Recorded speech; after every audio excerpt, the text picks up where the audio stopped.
मतलब केदारनाथ जा रहे हो, अच्छा मतलब प्लान कर रहे हो, अच्छा मतलब जाने वाले हो, तो ये वीडियो आपके लिए बहुत ही ज्यादा इंपॉर्टेंट होने वाला हो, आखिरी तक बने रहिएगा।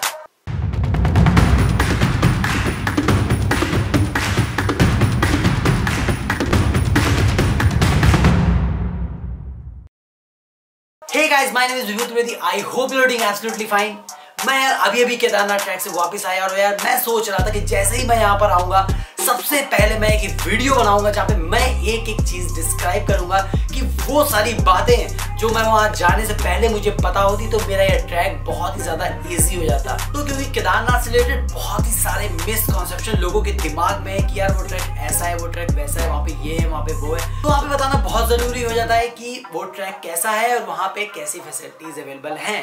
तो इसी बारे में इस वीडियो में बात करेंगे, आखिरी तक बने रहिएगा और आई होप ये आपको वीडियो पसंद आएगा। तो बात करते हैं पहले पॉइंट से। पहला पॉइंट है ट्रैक। तो यार ट्रैक की बात करते हैं तो ये जो ट्रैक है, ट्रैक 16 किलोमीटर का है। पहले 5 किलोमीटर बिल्कुल भी आराम है, कोई दिक्कत की बात नहीं है। और 5 किलोमीटर 6 किलोमीटर के बाद एक ब्रिज आता है, ब्रिज से रिवर क्रॉसिंग आती है, उसके बाद से स्टीप चढ़ाई है। वो स्टीप चढ़ाई तब तक है जब तक आपके अंदर से ये ना निकल जाए कि भोले बाबा प्लीज इस ट्रैक को खत्म करो, हमें आगे जाना है, हमें आपसे मिलना है, हमें आपके दर्शन करने हैं। अगर एक एवरेज और एक फिट इंसान की बात करें तो वो ये ट्रैक खत्म करता है 7 से 8 घंटे में। और अगर आप रिटर्निंग की बात करें तो वो उतर सकता है 3 से 4 घंटे में। अगर आप थोड़े से हेल्दी हैं तो डोंट वरी, कोई दिक्कत की बात नहीं है, आप 10-11 घंटे में ट्रैक बड़ी आराम से, बड़ी आसानी से खत्म कर सकते हैं। बट मेक श्योर आप अपने साथ में ज्यादा लगेज लेके मत जाए, क्योंकि अगर आप ज्यादा लगेज लेके जाएंगे तो आप थकेंगे जल्दी।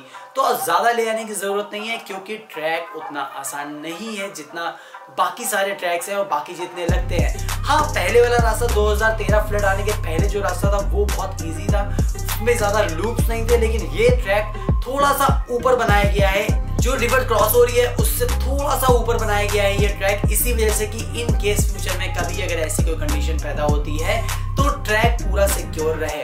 तो वो बिल्कुल पहाड़ की हाइट में बना दिया गया है, उसकी वजह से स्टीप चढ़ाई हो गई है। और वही रीजन आ जाता है कि लोग जल्दी थक जाते हैं और उनको ये भरोसा नहीं कर पाते हैं कि ये ट्रैक 16 किलोमीटर का है, जबकि ये ट्रैक और सिर्फ 16 किलोमीटर का है। तो पॉइंट नंबर 2 पे आते हैं, जो है ई पास। तो यार बहुत लोगों को ऐसा लग रहा था कि उत्तराखंड में जाने से पहले अभी कोविड रिपोर्ट की जरूरत पड़ेगी, तो ऐसा बिल्कुल नहीं है। आप उत्तराखंड जाओगे तो सिर्फ आपको ई पास की जरूरत पड़ेगी अगर आप पर्सनल व्हीकल से जा रहे हो। अगर नहीं जा रहे हो तो वो भी जरूरत नहीं है, आप अपना वही मुंह लेके चले जाना, कोई रोकने वाला नहीं है अनटिल आप रजिस्ट्रेशन नहीं कराते हो, जो कि उत्तराखंड गवर्नमेंट करती है। जो भी बंदा केदारनाथ ट्रैक में जाता है, आप ये पूछ रहे होंगे रजिस्ट्रेशन कहाँ पर होगा, तो रजिस्ट्रेशन होगा उस प्लेस पे जहां से ट्रैक स्टार्ट होता है। आइदर गौरीकुंड में, शायद गौरीकुंड में हो जाता है, अदरवाइज सोनप्रयाग, इन दोनों प्लेस में आप चेक कर सकते हो। वहां पे आपको लोकली मिल जाएगा, वहीं पे आप रजिस्ट्रेशन बकायदा करा दो कि हाँ इतने लोग हैं। वो भी सिंपल नाम पूछते, नंबर पूछते, दैट्स इट, नथिंग एल्स। तो पॉइंट नंबर 3 पर आते हैं, एकोमोडेशन। तो बात यार ऐसी है कि अगर आप केदारनाथ प्लान कर रहे हो तो सबसे पहले, प्लानिंग से भी पहले आप बुकिंग करा लो, क्योंकि वहां पे अगर आपने दिन पे अगर आपने ट्रैक किया और गलती से रात हो गई, अगर आपके पास स्टे का जुगाड़ नहीं है तो मैं कसम से बता रहा हूँ आप जम जाने वाले हो, क्योंकि पीछे ग्लेशियर से इतनी सारी हवाएं आती है, वो डायरेक्टली हिट करेंगी आपको और आप ट्रैक कर रहे होगे तो आपकी बॉडी उस वक्त गर्म होगी, तो आपके बीमार पड़ने के चांसेस बहुत ज्यादा हैं। इनफैक्ट मैं जब अभी गया था तो इनफैक्ट मैंने कई सारे लोगों को देखा जो कि अनप्लान्ड तरीके से, अमेच्योर तरीके से आ गए थे, उनके पास स्टे का भी जुगाड़ नहीं था। जो वहाँ पे पुलिस है वो वहाँ पे स्ट्रगल करती है, फिर वो उठा के हॉस्पिटल में लेके जाते हैं। तो अगर आपको ये सारी चीजें नहीं करनी है तो इससे बेटर आप अपना एकोमोडेशन प्लान कर लीजिए। अब एकोमोडेशन की बात करें, बड़ी आसानी से एकोमोडेशन हो सकता है, आप ऑनलाइन वेबसाइट से बुक कर सकते हैं बड़ी आसानी से। तो इससे आपका ये सिक्योर हो जाएगा कि आप जैसे ट्रैक करके आप पहुंचोगे ऊपर तो आराम से वहां पे आप स्टे कर सकते हो।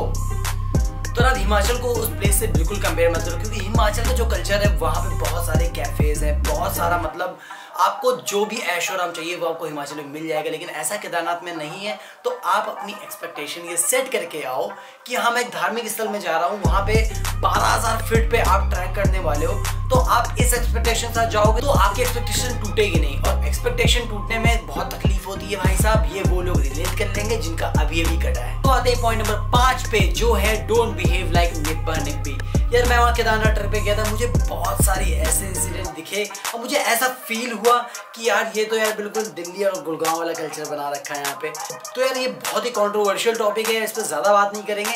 आप ये समझ के जाओ कि आप ये भोले बाबा के धाम जा रहे हो और वहां पे आपको बिल्कुल वैसे ही रहना है, क्योंकि वहां पे बहुत सारे एजेड लोग आते हैं, बहुत सारे बच्चे होते हैं, तो आपको बिल्कुल उसी तरीके से रहना है।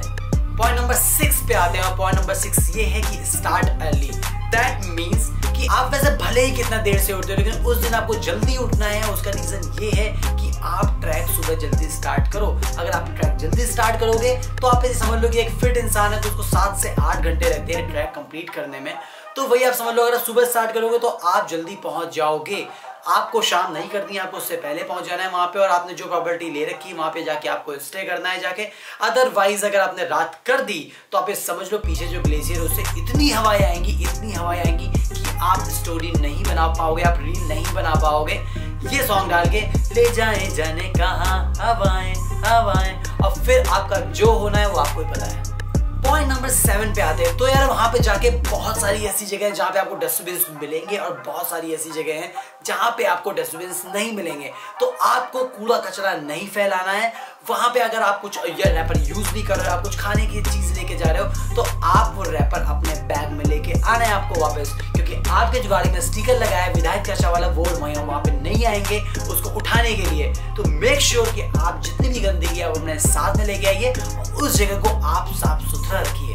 पॉइंट नंबर 8 पे आते हैं, जो कि हाउ टू रीच केदारनाथ। यार हर इंसान को सबसे पहले यही जानना होता है कि भैया केदारनाथ पहुंचे कैसे।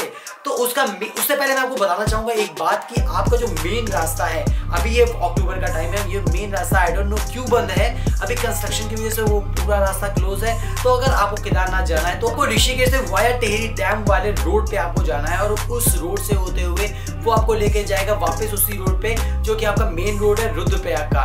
तो एक्चुअली पुराना वाला जो रास्ता था वो है ऋषिकेश, देवप्रयाग, रुद्रप्रयाग, उसके बाद गुप्त काशी आता है, उसके बाद आता है सोनप्रयाग, उसके बाद गौरीकुंड जहां से ट्रैक स्टार्ट होता है। तो ये जो नया रास्ता है, आप नए रास्ते से आएंगे, और नया रास्ता ऐसे है, आप पहले ऋषिकेश में आते हो, उसके बाद जो नया रास्ता है वो टेहरी डैम के होते हुए वो जाता है वापस रुद्रप्रयाग में मिलता है जाके आपके पुराने वाले रास्ते पे, और वहां से सेम आपका रुद्रप्रयाग के बाद जैसे आता है आपका गुप्त काशी, और उसके बाद आता है आपका सोनप्रयाग, और उसके बाद वहां से आपको छोटी सी टैक्सी मिलेगी जिसके थ्रू आप पहुंच पाओगे उस पॉइंट तक जहां से ट्रैक स्टार्ट होता है। और आपका जो पर्सनल व्हीकल है वो आपको लेके जाएगा सिर्फ सोनप्रयाग तक, कि सोनप्रयाग पे ही बड़ी वाली पार्किंग है, एक मिनी पार्किंग है जो कभी ही खुली आपको नहीं मिलेगी। वो से आप ये समझ लो कि लोकल्स के लिए रहती है मोस्ट ऑफ द टाइम। जो टैक्सीज है वो सारी उनके लिए खुली रहती है। तो आप ये समझ लो कि आपको गाड़ी खड़ी करनी है सोनप्रयाग में बड़ी वाली पार्किंग में, अगर आप अपने पर्सनल व्हीकल से जा रहे हो। अगर आप नहीं जा रहे हो तब तो आप तो बिल्कुल आप तो राजा हो, आप कहीं भी घूमो कोई भी दिक्कत नहीं है। तो अकॉर्डिंग टू मी आप सोनप्रयाग सबसे पहले शाम तक पहुंच जाइए और आप स्टे करिए वहां पे किसी प्रॉपर्टी पे। उसके बाद अर्ली मॉर्निंग नेक्स्ट डे आप जाइए फिर गौरीकुंड, और गौरीकुंड से ट्रैक स्टार्ट करिए। और वही रीजन यही है कि आप पॉइंट नंबर 6 कि स्टार्ट अर्ली, क्योंकि उसके बाद आपको वही जल्दी शुरू करना है, जल्दी खत्म करना है, क्योंकि भाई मैं भी नहीं चाहता कि आप वो ठंड में स्टोरी बनाए ले जाए जाने कहाँ हवाएं हवाएं। पॉइंट नंबर 9 आता है टेक रेस्ट आफ्टर ट्रैक। तो यार बात सही है, अगर आप केदारनाथ ट्रैक से वापस आ गए हो तो आप 1-2 दिन का रेस्ट करो, अदरवाइज आपकी तबीयत खराब हो जानी है, क्योंकि एल्टीट्यूड वहाँ का 12,000 फीट है जहाँ पे मंदिर है। वहां से आप लौट के आते हो फिर से आप नॉर्मल में, क्योंकि वहां पे तो बहुत ज्यादा ठंड है, आप वापस आते हो तो जैसे मुझे खराश हो रही है, मैं लौट के आया हूँ तो मेरी स्किन भी काफी डल हो गई है, तो वो सब आपके साथ भी होगा। तो आप ऐसा करो कि अगर अगर आप छुट्टी प्लान कर रहे हो तो आप इस तरीके से प्लान करो कि आप 1-2 दिन की आप बैंडविड्थ रखो जिसमें आप आराम कर सको, अदरवाइज आपकी तबीयत खराब हो सकती है। तो यही सारे पॉइंट है। तो मुझे लगता है अगर ये मुझे पहले पता होते तो शायद मेरी जर्नी थोड़ी और इजी हो जाती और थोड़ी बढ़िया हो जाती। बाकी कोई दिक्कत नहीं, आप वहां पे जाओ, भोले बाबा की नगरी है, आपको बिल्कुल वैसी वाइब मिलेगी, बिल्कुल वैसे बड़े बड़े पहाड़ मिलेंगे, कोई भी ऐसा इशू नहीं है। आप अपनी फैमिली के साथ प्लान करो, आप अपनी दादी के साथ प्लान करो, हेलीकॉप्टर्स भी है उसके लिए खच्चर भी है, उसके लिए जो पिट्ठू वाले होते हैं वो भी हैं, सारी फैसिलिटीज अवेलेबल है। बट अभी के टाइम जो कोविड का टाइम चल रहा है तो अभी इतनी सारी चीजें फैसिलिटीज अवेलेबल नहीं है। जहां तक मैं भी गया था पिछले 3-4 दिन पहले, तब तो हेलीकॉप्टर्स नहीं चल रहे थे आपको, उसके अलावा पिट्ठू भी नहीं था, सिर्फ और सिर्फ खच्चर चल रहे थे। लेकिन कोई दिक्कत नहीं, खच्चर से भी आप बड़े आसानी से जा सकते हो। और यार इसके अलावा अगर आपको कोई भी और इन्फॉर्मेशन चाहिए केदारनाथ ट्रैक से रिलेटेड तो आप नीचे कमेंट में लिख सकते हो, मैं उसका झट से रिप्लाई कर दूंगा बिना किसी पैसे के। भाई ये सब चीजें और यार ये जो मैंने ट्रिप करी है इसका पूरा व्लॉग मैं स्टोरी व्लॉग बना के डालूंगा। इसके बाद ये मुझे लगा कि मुझे डालना बहुत ज़रूरी है, बहुत ज़्यादा इंपॉर्टेंट है, क्योंकि मैंने, आपको भरोसा नहीं होगा, मैंने वहाँ पे जाके ना लोगों को गिरते हुए देखा है। क्योंकि अमेच्योर तरीके से लोग बिना कपड़े बिना प्लानिंग के आ जाते हैं वहाँ पे। उसके बाद में जब ठंड लगती है तो उसके बाद उनका नम हो जाता है बिल्कुल हाथ में, तो उसके बाद फिर उनको तकलीफ होने लगती है सांस लेने भी और बाकी चीज़ों में भी। फिर वो लोकल की हेल्प मांगते हैं, अदरवाइज फिर वो इधर उधर भागते हैं। तो ये सब चीज़ें मैंने देखी तो मुझे फील हुआ कि मैं ये सब चीज़ें आपको पहले से इन्फॉर्म करूँ कि अगर आप प्लान कर रहे हो अपनी फैमिली, देखो अगर लड़के लड़के लोग हो तो कोई दिक्कत बात नहीं, लेकिन फैमिली अगर आ जाती है तो वहाँ पर चीज़ें बहुत ही ज़्यादा सीरियस हो जाती हैं। तो इसके लिए अगर आप जाना चाहते हो तो that is well and good, आप जाइए। ये सारी बातों का अगर आप थोड़ा सा ध्यान रख लेंगे तो आपकी ट्रिप एकदम मस्त होने वाली है। तो आज के लिए बस इतना ही। आई होप ये वीडियो आपको पसंद आया होगा। अगर आपको पसंद आया हो तो give thumbs up to this video. आप नीचे कमेंट करके बता सकते हैं कि आप कब गए और कब जाने वाले हो, कब आपका प्लान है। बाकी तब तक आपको पता ही है आपको क्या करना है, आपको रोज लेना है, मौज लेना है, नहीं मिले तो खोज लेना है।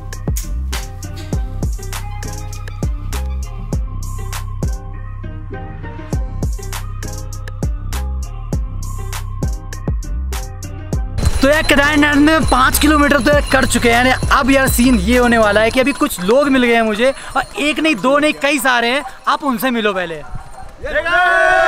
जयकारा वीर बजरंगी।